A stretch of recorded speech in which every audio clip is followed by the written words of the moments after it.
Hello everyone and welcome back to our YouTube channel. In this video, I'm going to show you how to fix Roblox error 404.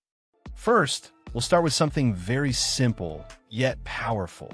So over the time, apps store temporary files to load faster, but sometimes those files get corrupted and the app starts acting weird.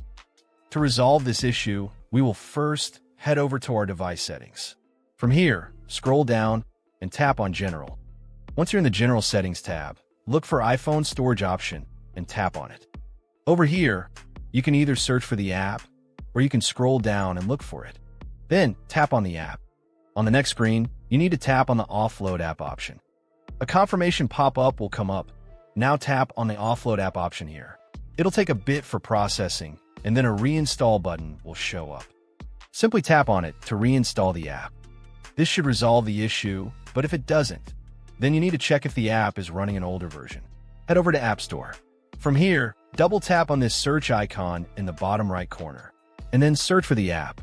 Once the app comes up in the search result, and if you see this update button right next to the app, simply tap on it to make sure you're running the latest version of the app. However, if you continue to encounter this issue, then you will need to completely reinstall the app, which usually resolves the problem. Head over to this screen the way we did before.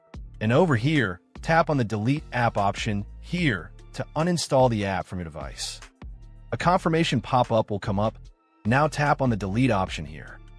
Once uninstalled, open up App Store and search for the app in the search bar. After the app comes up in the search result, simply click on this cloud icon to install it back onto your device. Hopefully, this resolves the issue. If it does, consider sending a super thanks to support our channel. And also don't forget to hit the subscribe button. We'll see you in the next video.